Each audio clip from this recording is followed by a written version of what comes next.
ನನ್ನ ಹೆಸರು ಜಗದೀಶ್ ಅಂತ. ನಾನು ಪ್ರೊಫೆಷ್ನಲಿ ಚಾರ್ಟರ್ಡ್ ಅಕೌಂಟೆಂಟ್.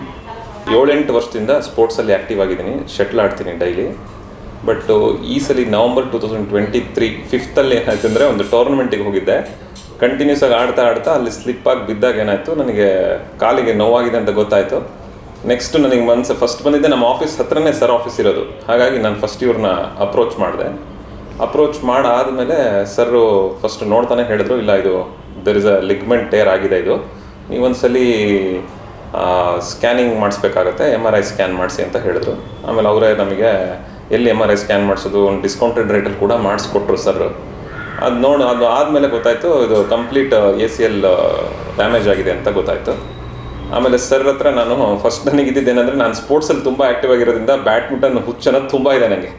ಅದನ್ನು ಹೇಗಪ್ಪ ಬಿಡೋದು, ಅದನ್ನು ಆಗೋದೇ ಇಲ್ಲ ಅಂತ ನಾನು ಆಪ್ರೇಷನ್ ಮಾಡಿಸ್ಬೇಕೋ ಬೇಡ ಅನ್ನೋದು ಒಂದು ಡೈಲಮದಲ್ಲಿದ್ದೆ. ತುಂಬ ಜನ ಹೇಳೋರು, ಇಲ್ಲ ಅದು ಆಪ್ರೇಷನ್ ಮಾಡಿಸ್ಬೇಡ, ಅದು ಮಾಡಿಸಿದ್ರೆ ಮತ್ತೆ ನಿಂಗೆ ಆಗೋದೇ ಇಲ್ಲ ಅನ್ನೋ ಒಂದು ಸ್ಟೇಜಿಗೆ ಹೋಗ್ಬಿಡ್ತೀಯ ಅಂತ.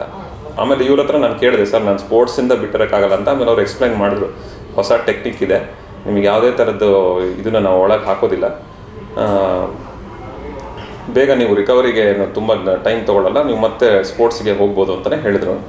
ಆಮೇಲೆ ನಾನು ಒಂದು 10 days ಟೈಮ್ ತೊಗೊಂಡೆ. 10 days ಟೈಮ್ ತೊಗೊಂಡು ಒಂದು 3-4 ಜನ ಹತ್ರ ವಿಚಾರಿಸಿದಾಗ, ಬಟ್ ಇವ್ರ ಟೆಕ್ನಿಕ್ ನನಗೆ ತುಂಬ ರಿಕವರಿ ತುಂಬ ಫಾಸ್ಟ್ ಇದೆ ಅಂತ ಗೊತ್ತಾಯಿತು. ಆಮೇಲೆ ನಾನು November 16th I went for an ಆಪ್ರೇಷನ್ಗೆ ಹೋದೆ. ನವಂಬರ್ 16th ಆಪ್ರೇಷನ್ಗೆ ಹೋದಾದಮೇಲೆ ವಿತಿನ್ ಅವತ್ತೇ ನನಗೆ ಅವರು ಸ್ಟ್ರೆಚರ್ಸ್ ಇಡಿಸ್ಬಿಟ್ಟು ನೆಡ್ಸೋಕ್ಕೆ ಸ್ಟಾರ್ಟ್ ಮಾಡಿದ್ರು ಸರ್.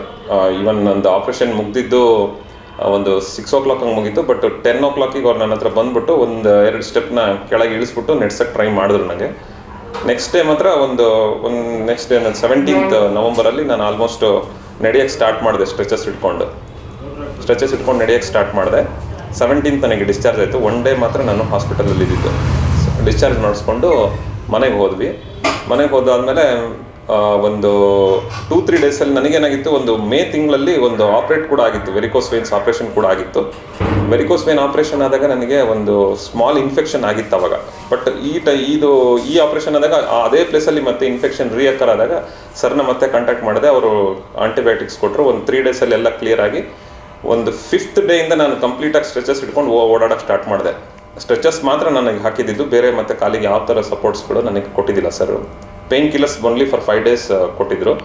ಆಮೇಲೆ ಒಂದು 8 days, ಒಂದು 5-6 days ಆದಮೇಲೆ ಫಿಸಿಯೋಥೆರಪಿ ತೊಗೊಳಕ್ಕೆ ಸ್ಟಾರ್ಟ್ ಮಾಡಿದೆ. ಒಂದು 15 days ಫಿಸಿಯೋಥೆರಪಿ ತೊಗೊಂಡೆ ಕಂಟಿನ್ಯೂಸ್ ಆಗಿ. ಫಿಸಿಯೋಥೆರಪಿ ತೊಗೊಂಡಾದ್ಮೇಲೆ ನನಗೆ ಮೆಟ್ಲು ಇಳಿಯೋದಕ್ಕೆಲ್ಲ ಈಸಿ ಆಗಿಬಿಡ್ತು. ಆರಾಮಾಗಿ ಮೆಟ್ಲು ಅಂದರೆ ಒಂದು ಸ್ವಲ್ಪ ಫಸ್ಟಿಗೆ ಎಷ್ಟು ಸ್ಟ್ರೈನ್ ಆಗ್ತಾ ಇತ್ತು ನಾನು ಈ ಆಪ್ರೇಷನ್ಗಿಂತ ಮುಂಚೆ, ಅದಕ್ಕಿಂತ ಕಂಫರ್ಟಬಲ್ ಆಗಿ ನಾನು ಮೆಟ್ಲು ಇಳಿಯೋಕ್ಕೆ ಸ್ಟಾರ್ಟ್ ಮಾಡಿದೆ. ಸಿನ್ಸ್ ಹೆಕ್ಟಿಕ್ ಶೆಡ್ಯೂಲ್ ಇತ್ತು ನನಗೆ ಅವಾಗ ನವಂಬರಲ್ಲಿ. ಆಫೀಸಿಗೆ ಆಲ್ಮೋಸ್ಟ್ ಒಂದು 10-15 days ಒಳಗೆ ನಾನು ಆಫೀಸ್ ವರ್ಕ್ ರೆಸ್ಯೂಮ್ ಮಾಡಿಬಿಟ್ಟೆ. ವರ್ಕ್ ರೆಸ್ಯೂಮ್ ಮಾಡಿದ್ಮೇಲೆ ಮತ್ತು ಕಾರ್ ಡ್ರೈವಿಂಗು ಎಲ್ಲ ಸ್ಟಾರ್ಟ್ ಮಾಡಿಕೊಂಡೆ ಆಟೋಮೆಟಿಕ್ಕಾಗಿ. 15 days ಒಳಗೆ ನಾನು ಆಫೀಸಿಗೆ ಬಂದು ನಾನು ಎಲ್ಲ ಕೆಲಸನೂ ಸ್ಟಾರ್ಟ್ ಮಾಡಿಕೊಂಡು ಈಗ ಆಪ್ರೇಷನ್ ಆಗಿ ನಂಗೆ 2 months ಆಯಿತು. I am able to do all my work. ನಾನು ಇಂಡಿಪೆಂಡೆಂಟಾಗಿ ಎಲ್ಲ ಕೆಲಸನೂ ಮಾಡ್ಕೊತಾ ಇದ್ದೀನಿ. ಮತ್ತು ಮೊಬೈಲಿಟಿ ಸ್ಟಾರ್ಟಿಂಗಿಂದನೇ ಒಂದು ಸ್ವಲ್ಪ ಇದನ್ಸೋದು, ನನಗೆ ಸ್ವಲ್ಪ ಕಷ್ಟ ಅನಿಸ್ತಿತ್ತು because of the infection which has happened because of varicose veins. ಅದರಿಂದ ನನಗೆ ಸ್ವಲ್ಪ ಕಷ್ಟ ಆಗ್ತಾ ಇತ್ತು ಅವಾಗ. ಬಟ್ ಆ್ಯಂಟಿಬಯೋಟಿಕ್ಸ್ ತೊಗೊಂಡಾದಮೇಲೆ ನಾನು ಇನ್ನು ಫಿಸಿಯೋಥೆರಪಿ ಸ್ಟಾರ್ಟ್ ಮಾಡಿದ್ನಲ್ಲ, ಅವಾಗ ಏನಾಯ್ತು ಅಂದರೆ ವಾಕಿಂಗ್ ನನಗೆ ಬೇಗ ಪಿಕಪ್ ಆಗಿಬಿಟ್ಟೆ. ಆಮೇಲೆ ಬೆಂಡಿಂಗ್ ಬಂದಿದ್ದು ಒಂದು ಮಂತಲ್ಲಿ ನಾನು ಕಂಪ್ಲೀಟ್ ಕಾಲನ್ನ ಬೆಂಡ್ ಮಾಡೋಕ್ಕೆ ಸ್ಟಾರ್ಟ್ ಮಾಡಿದೆ. ಕಾಲನ್ನ ಬೆಂಡ್ ಮಾಡೋದು. ಆಮೇಲೆ ಇವಾಗ ನಾನು ಆಲ್ಮೋಸ್ಟ್ ಮಾರ್ನಿಂಗ್ ಯೋಗ ಕ್ಲಾಸಿಗೆ ಸೇರಿದ್ದೀನಿ. ಆಲ್ಮೋಸ್ಟ್ ಒಂದು 25-30 ನಾನು ಸೂರ್ಯ ನಮಸ್ಕಾರ ಡೈಲಿ ಮಾಡ್ತೀನಿ, without any break in between. ಫಸ್ಟಿಗೆ ಮಾಡ್ತಾಯಿದ್ದೆ, ಬಟ್ ಅದು ಇಂಜುರಿ ಆದಮೇಲೆ ನನಗೆ ಇದ್ದಿಲ್ಲ, ಅದು ಮಾಡೋಕ್ಕಾಗ್ತಾ ಇದ್ದಿಲ್ಲ. ಈಗ ಆಪ್ರೇಟ್ ಆದಮೇಲೆ ಮತ್ತೆ ನಾರ್ಮಲಿ ನಾನು 25-30 ಮಾಡ್ತೀನಿ. 1 hour ಕಂಪ್ಲೀಟ್ ಯೋಗ ಮಾಡ್ತೀನಿ ನಾನು ಬೆಳಗ್ಗೆ.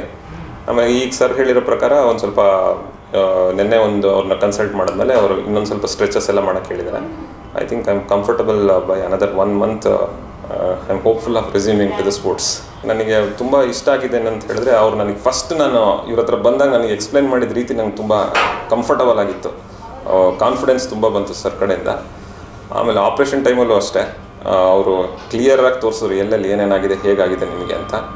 ಆಮೇಲೆ ಆಪ್ರೇಷನ್ ಆದಮೇಲೆ ನನಗೆ ಸಪೋರ್ಟ್ ಬೇಕಾಗಿತ್ತು. ಅವಾಗ ಅವರು ವೀಕ್ಲಿ 1 or 2 ನನಗೆ ಫೋನ್ ಮಾಡೋರು, ಕಂಟಿನ್ಯೂಸ್ ಆಗಿ ಟಚಲ್ಲಿದ್ದರು. ನನ್ನ ಪ್ರೋಗ್ರೆಸ್ನ ಕರೆಕ್ಟಾಗಿ ಮಾನಿಟರ್ ಮಾಡಿದ್ರು. ಮತ್ತು ಫಿಸಿಯೋಥೆರಪಿನ ನಾನು ಕೇಳಿದಾಗ ಅವರೇ ಅಪಾಯಿಂಟ್ ಮಾಡಿಸ್ಬಿಟ್ಟು ಫಿಸಿಯೋಥೆರಪಿ ಹತ್ರ ನನ್ನ ವೀಡಿಯೋಸ್ ಎಲ್ಲ ತರಿಸ್ಕೊಳ್ತಾ ಇದ್ರು ಸರ್. ತರಿಸ್ಕೊಂಡು ನನ್ನ ವಾಕಿಂಗ್ ಸ್ಟೈಲ್ಸ್ ಹೇಗಿದೆ ಎಲ್ಲದರ ಬಗ್ಗೆನೂ ಕಮೆಂಟ್ ಮಾಡ್ತಾಯಿದ್ರು. So post operation follow up ಮಾತ್ರ ತುಂಬಾ ಚೆನ್ನಾಗಿತ್ತು. ಐ ಥಿಂಕ್ ಅವ್ರು ಕಾನ್ಫಿಡೆನ್ಸ್ ಕೊಟ್ಟಿದ್ದು ನನಗೆ ತುಂಬಾ ಖುಷಿ ಕೊಟ್ಟಂಥ ವಿಷಯ.